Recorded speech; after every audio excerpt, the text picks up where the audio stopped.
This morning's scripture reading is taken from the book of Ephesians chapter 5, 1 through 7, and I'll be reading from the NIV. Be imitators of God, therefore, as dearly loved children, and live a life of love, just as Christ loved us and gave himself up for us as a fragrant offering and sacrifice to God. But among you there must not be even a hint of sexual immorality or any kind of impurity or of greed, because these are improper for God's holy people. Nor should there be any obscenity, foolish talk, or coarse joking, which are out of place, but rather thanksgiving.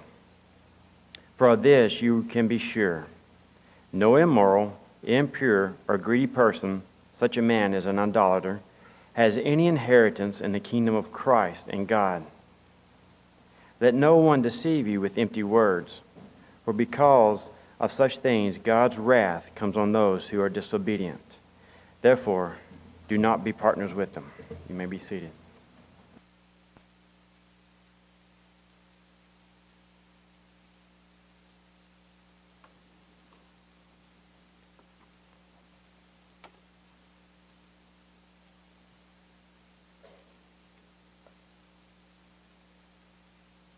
It's a great day, and we're thankful that you're here. We're thankful that there are a number who are back after trips, vacations, summer travels. We're glad that you're back with us. Others are here. Maybe you've been sick or unable to be with us lately, and so we're just glad. If you're back today and you haven't been here with us recently, we're glad that you're here. And if you're new, this is the first time that you have visited with us, we're glad you're here. We hope that we get to know you a little bit after our worship today. Good to be able to have Daryl back. I appreciate Mark filling in when Daryl is unable to lead the singing, but Daryl's been struggling. His voice is getting stronger. He picked the songs today that he could sing with his voice, and so we're glad that he's just getting back more at full strength quickly and completely. Heard about a lady that came into the pharmacy, and she came up to the desk there to the pharmacist, and she said, "Do you have a cure for hiccups?" Well, almost immediately he shouted, "Boo," at the woman. Well, it startled her, scared her half to death. She said, "Why did you do that?" He said, "Well, a good scare will cure the hiccups." She said, "I don't have the hiccups. My husband does, and he's out in the car."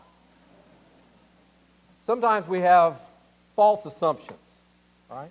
Got a question this week, and I thought it was a good question for us to consider. Should we ever choose between the lesser of two evils? Is it ever acceptable for a Christian to choose between the lesser of two evils? Now, here's what I suppose, and that is I hear this phrase quite often when it comes to political candidates. All right? So let me talk politics for just a minute. How many of you just cringed? How many of y'all just got real nervous? Understand something. Politics is a difficult area for Christians because more than likely you have certain principles, certain values by which you make your life choices. It is rather rare in the limited opportunities that we have in the political realm for us to find a candidate that completely matches up to our particular set of principles or values. And so very often we have to not only operate based on those principles, but we have to have somewhat of a practical view from the standpoint that of the options that we have available, we choose someone who more clearly associates with our particular principles or values. As we individually, and as Christians we have this freedom and liberty, as we individually prioritize those particular values. Now again, I don't think pragmatism rules the day in politics, but I do believe that we have limited choices. And so therefore, I've heard this many times, should we choose between the lesser of two evils as it pertains to politics? Now, I'll get off politics, all right? Let me give you a couple of examples of something that I believe very recently may pertain to the news. If I were to mention two names, Richard Nixon and Joe Paterno. Richard Nixon and Joe Paterno. Richard Nixon, when he was President of the United States and running for another term, he did not tape conversations illegally himself. But what did he do? When he learned that it had been done, he covered it up, and it came out. Joe Paterno did not personally sexually molest young boys. But what did he do? When he learned about what Sandusky had done, he covered it up. And now, both of those men will go down really in ignominy because of their cover-up of what they did with sin. Now, did they choose the lesser of two evils? You say, no, they tried to save their own skin. They tried to protect themselves very selfishly, and it cost them dearly. It cost them greatly. Both of those men are deceased, but understand, when we talk about from a biblical standpoint as Christians, if we talk about the lesser of two evils, I mean, if we're talking about the choice between two sins, then the answer must be neither. It does not justify, the end does not justify the means, as Joseph Fletcher would say with situation ethics. It does not justify it just because we feel like we're caught maybe in a difficult situation between a rock and a hard place. The Bible is full of people who made difficult choices. And some of them, the Bible does not condone. It just tells us what they did. For example, Abraham and Sarah had been given a promise that they were going to have a son. And that son of promise would be one in which God would bless their descendants, and their descendants would become like the sand of the seashore or the stars of the sky. Abraham and Sarah were getting older. And in their 80s, they decided that maybe God needed a little help. And so Sarah suggested that they use Hagar, her handmaiden, to be able to have a son. And so Abraham agreed, had a child with Hagar. His name was Ishmael. Was Ishmael the son of promise? No. Later, Isaac is born. When Abraham is 100 and Sarah is 90, and she had laughed, and so they named the child Laughter, or Isaac. Isaac was the son of promise. Now, as history reveals and plays out, did Ishmael prove to be an ally or an assistant to the plans of God through his people, the descendants of Abraham and Isaac and Jacob? No. Ishmael proved to be a thorn in the side, proved to be a great cause of calamity and difficulty for God's people. Another illustration with the next generation, Isaac and Rebekah have two sons, twins, Esau and Jacob. In Genesis 25 and verse 23, God said, even while those two boys were still in Rebekah's womb, that these two were going to have two different nations, and one would be stronger and one would be weaker, and the older would serve the younger. That was God's pronouncement. Later on, as Jacob was able to gain the birthright from his brother Esau, it came time for Isaac to bless his son and to give the blessing. And so Jacob and his mother Rebekah worked in collusion to deceive Isaac so that Jacob would receive the blessing. Now I ask you a question. If God had already pronounced that that blessing was going to be on Jacob, did Jacob and Rebekah have to intervene? Did they have to do that act of deception in order for it to work out according to God's plans? Absolutely not. Even if Isaac's tongue had had to be tied up in a knot, I believe that God would have created or produced the result that God himself had already promised, that God had said. But when people take things into their hands, sometimes we believe that situations, because of the difficulty, because of the way we evaluate the choices, sometimes we become convinced that we have to do something that's less than what God has called us to. I want you to look with me right here at Ephesians 5, where Jeff read for us, and I want you to think about ethics. Ethics is character of person based upon custom or habit. In other words, what you do most of the time determines who you are as far as your character. Now, what we would like to think is that character would always produce reputation. But sometimes, because of the nature of people, one wrong act, one famous act, may lead to a change of reputation, and it may alter the way other people see us. But character, that's who you really are. Character is who you are when no one else is looking, when only God can see you, and when God is the only one who knows the choices that you and I have made. Look with me. As we think about this, let me give you real quickly two different extremes when we think about ethics. Number one, we can make our choices seeking happiness based on the individual. If I want to choose what I perceive, what I determine is going to make me happy, I can be very hedonistic. I can choose for my own pleasure. On the other extreme, someone can say, well, I'm going to seek the happiness of the community or the group, and that's oftentimes referred to as utilitarianism or even sometimes communism. What we see is those are two extremes. The Christian is not left with either of those extremes. Our choices are based in a word on God.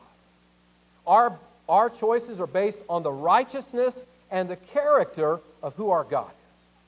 And that's what you and I need to keep in mind. Look at what Paul says here in Ephesians 5 and verse 1. He says, therefore be imitators of God as dear children. The word there for imitators is the word that we have the idea of mimic.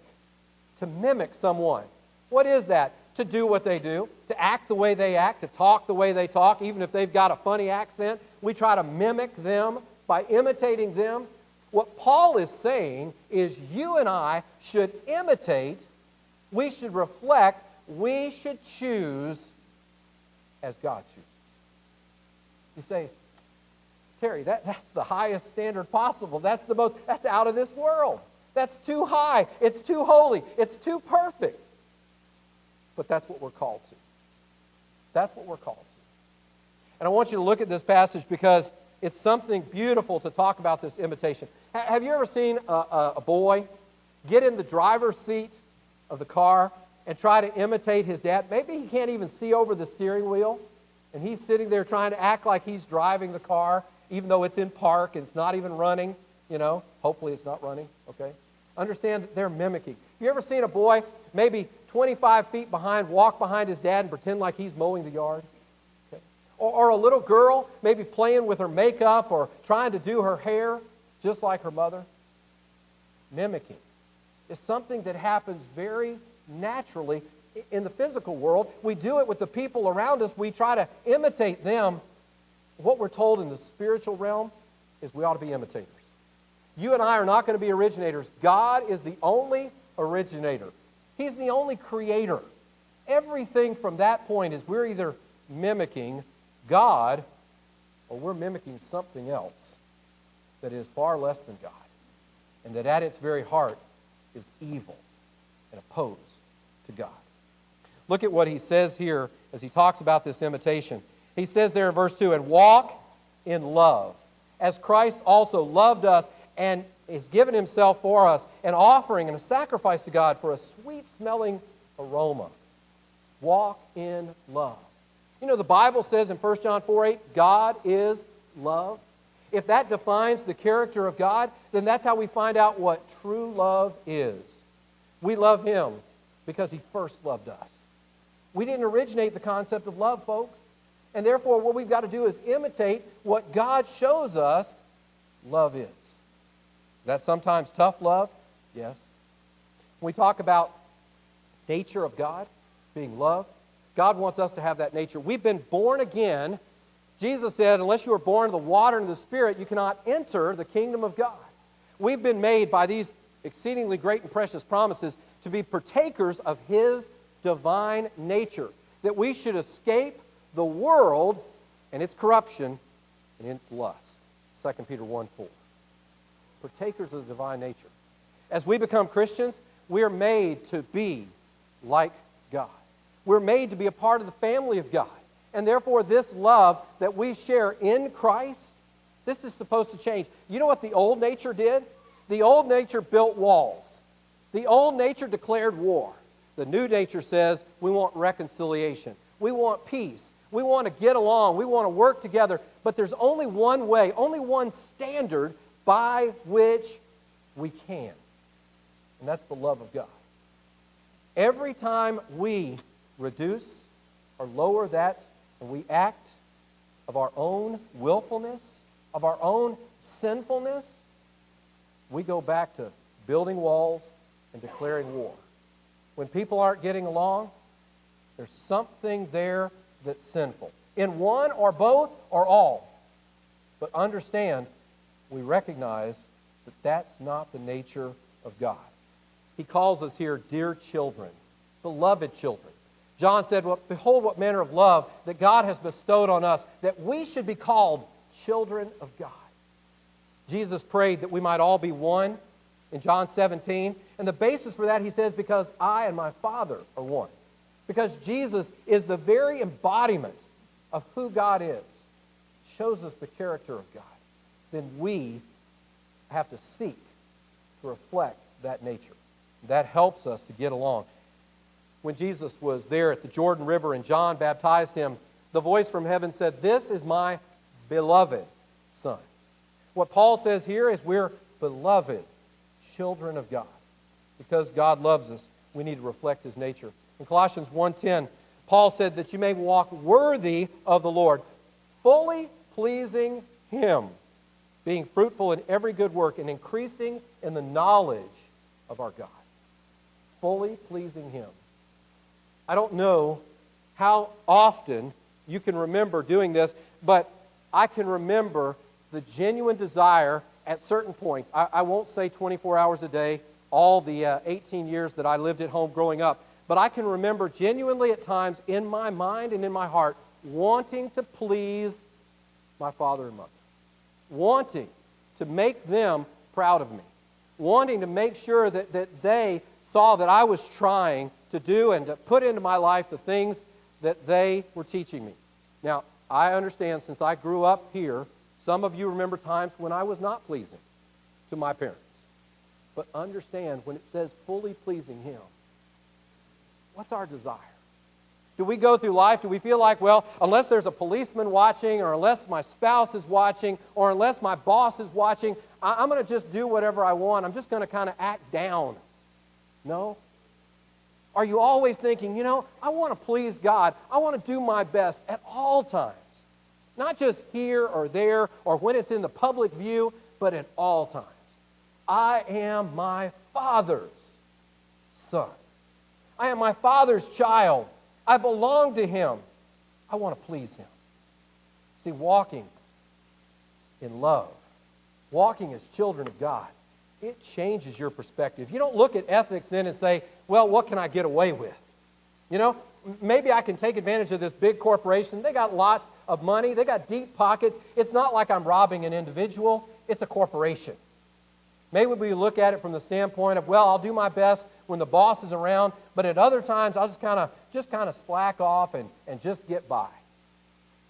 Maybe we look at it and we say, well, I don't have to give as I've really been prospered. I can use more of that money on me. I can buy a bigger house. I can buy more stuff for me because, after all, I deserve it. Or is it serving God? Is it making sure that God is first, foremost, preeminent in everything that we do? He says here that Christ sacrificed Himself for us. We see what love is.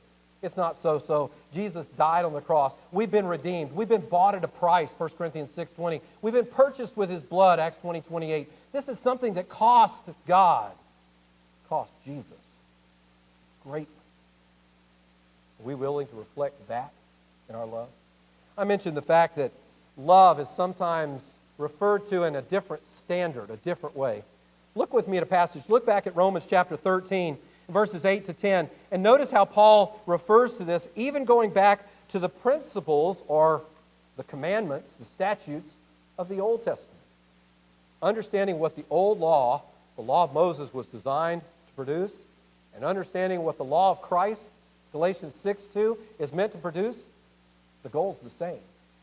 The objective is the same. Listen, Romans 13, verse 8. Owe no one anything except to love one another, for he who loves another has fulfilled the law. For the commandments, you shall not commit adultery, you shall not murder, you shall not steal, you shall not bear false witness, you shall not covet. And if there is any other commandment, are all summed up in this saying, namely, you shall love your neighbor as yourself. Love does no harm to a neighbor, therefore, love is the fulfillment of the law. What is love? Again, I mentioned Joseph Fletcher and his situation ethics. Over and over, Joseph Fletcher would try to produce scenarios by which someone would have to make a difficult choice. For instance, a young girl becomes pregnant.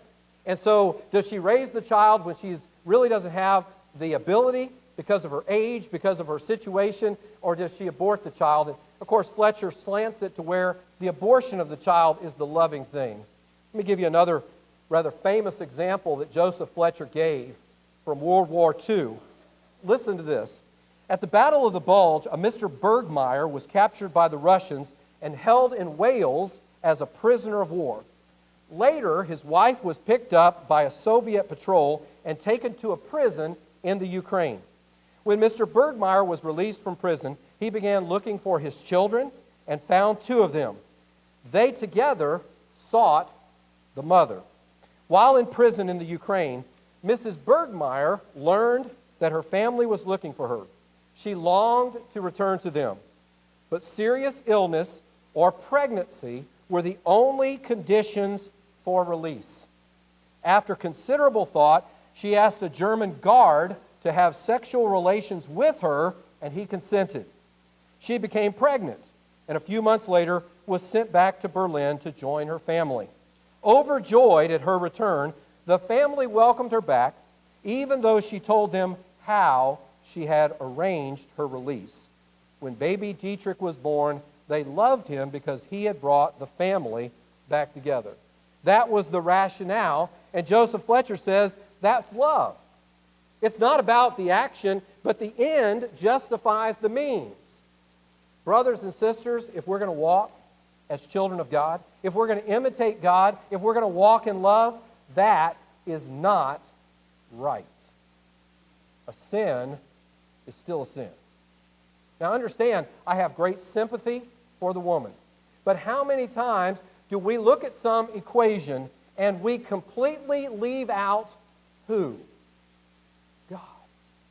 We completely leave out God. We say, well, this is my problem and I need to solve it, and there's no place that God in His providence and in His power can work through difficult circumstances or through painful circumstances and bring about something good.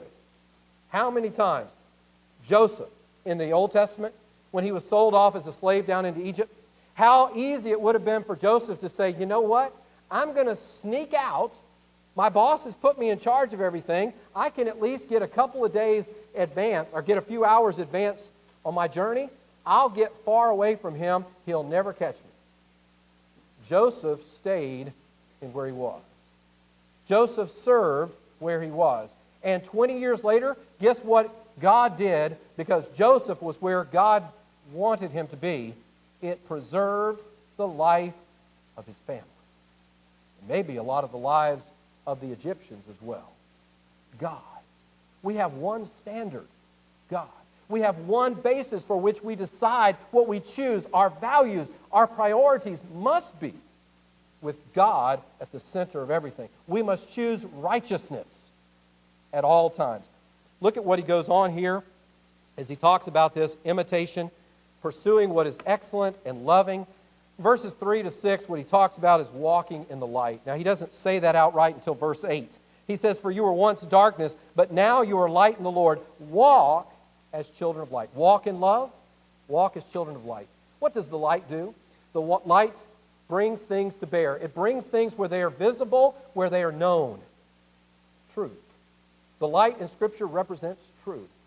God is truth. In 1 John 1:5, it says God is light.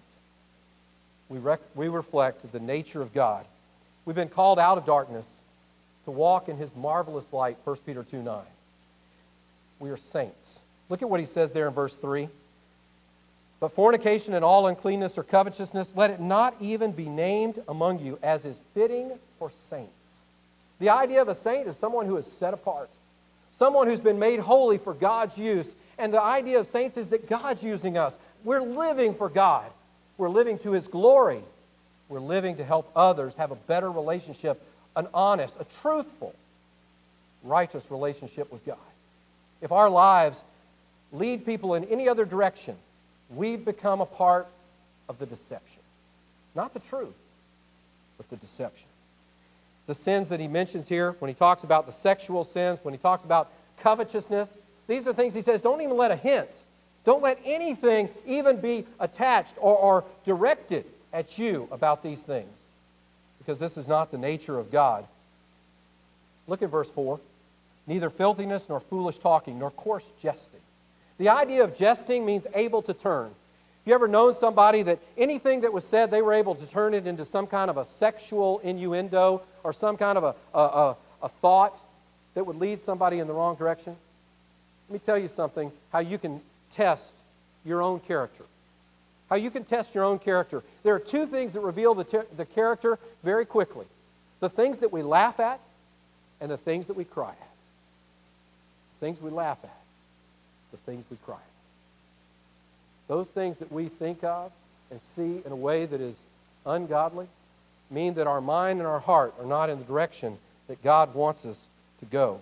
These things, the foolish things, he says here in verse 5, talking about if someone is a fornicator or unclean person or covetous person or an idolater, they don't have any inheritance in the kingdom.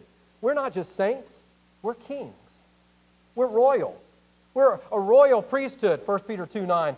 We're royalty. We're children of the King. We're princes and princesses, daughters and sons of the King. And we need to recognize that and not lower our place or standard. When he talks about a fornicator in verse 5, the word there is the word that we get the word pornography. Again, something lewd and unclean. Can I tell you that King David committed the sin of adultery? He was a fornicator. But is David known?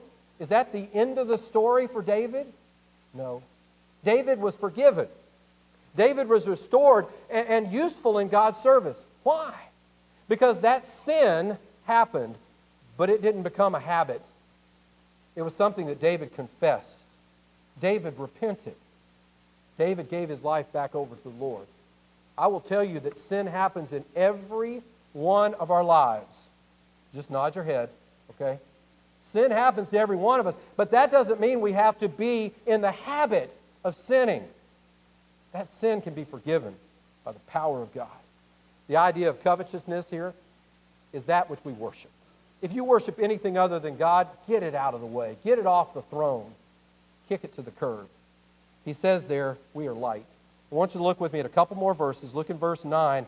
After he says, walk as children of light, for the fruit of the Spirit is in all goodness, righteousness, and truth, finding out what is acceptable to the Lord, and have no fellowship with the unfruitful works of darkness, but rather expose them.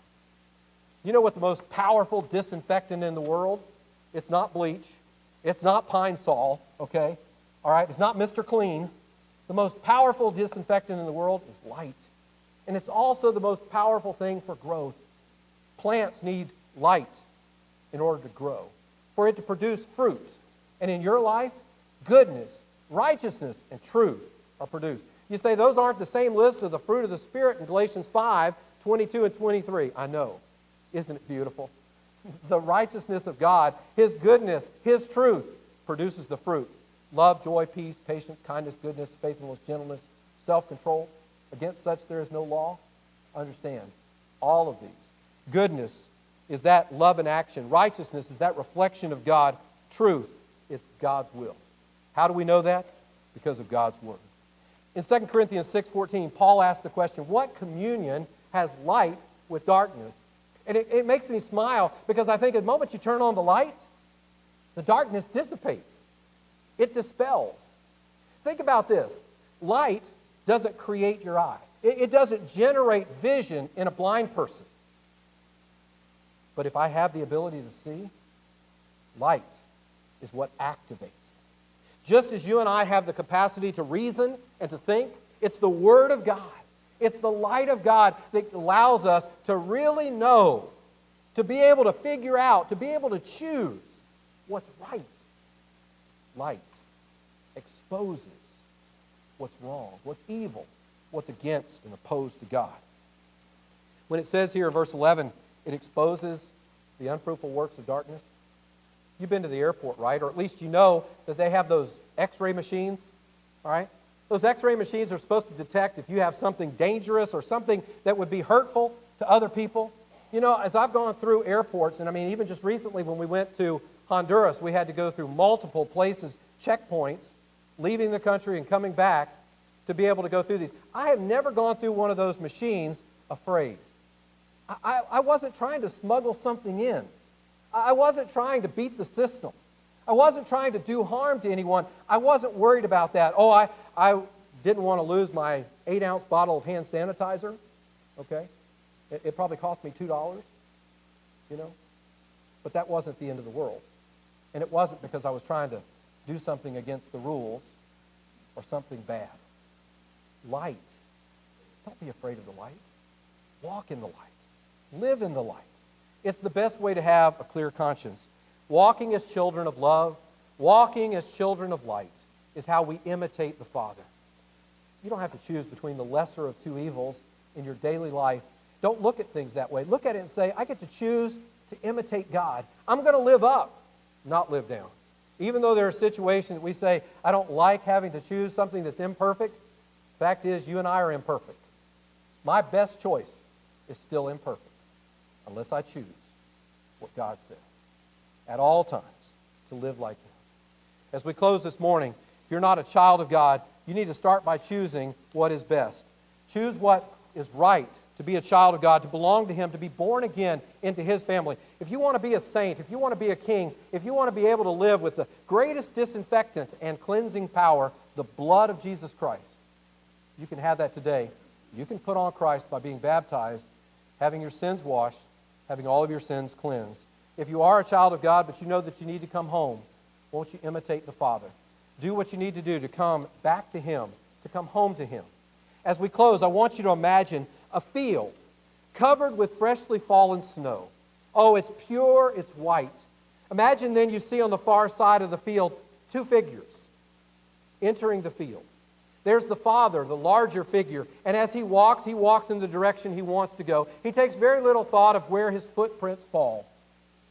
But behind Him, there's a smaller figure. There's a boy. And that boy, as he walks behind his father, he's very careful. And everywhere he steps, he puts his foot right where his father's footprint has been. When they walk across the field, you notice the set of footprints. But instead of two sets of footprints, you see only one. Because the Son followed in the steps of His Father. Is your life today following in the steps of your Father? If not, won't you come home right now while we stand and while we sing?